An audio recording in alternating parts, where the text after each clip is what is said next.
I spent 2 years and way too much money killing food in pots. Before I figured out the one mistake almost every beginner makes. Before I show you what actually works, I put everything I learned into a 2-guide system that gets you from zero to a real food growing routine. Link is in the description if you want the shortcut. When I started, I thought the secret to growing my own food was simple: more pots. Every empty corner of my patio got filled. The reality? I became a slave to a watering can, I lost entire plants to pests hiding in the soil, and I'd spent real money on food that never made it to my plate.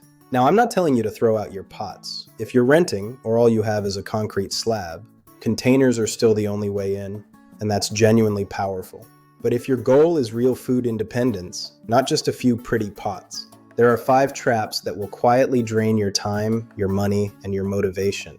Trap number 1, the watering trap.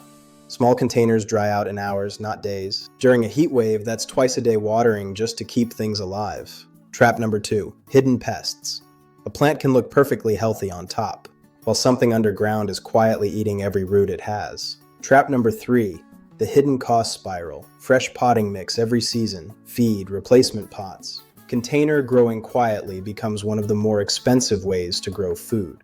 Trap number 4, stunted growth. Deep-rooted food crops get root-bound fast in small pots, which means smaller harvests and weaker, more disease-prone plants. And trap number 5, the one nobody talks about, visual and mental clutter. A patio full of half-dead pots doesn't feel like abundance. It feels like one more chore staring back at you. Once I saw all 5 traps clearly, the fix wasn't give up on growing food. It was switching my main growing space to no-dig raised beds. Raised beds cost more up front, sure, but the soil holds moisture longer, roots have real room to grow, and pests have a much harder time taking over.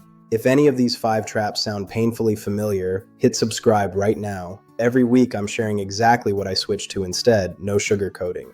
If you're not ready for raised beds yet, at least go bigger. A 5-gallon container will always outproduce and outlast a small decorative pot. And feed smarter, not more often. A slow-release granular feed worked into the soil once can outlast months of liquid feeding by hand.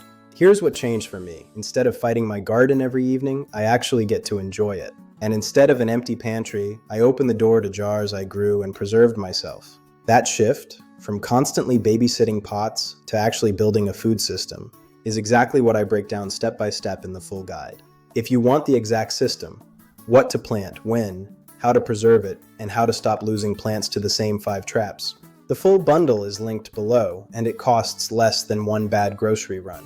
And before you go, subscribe, so next time I test something new in the garden, you're not starting from scratch like I did. See you in the next one.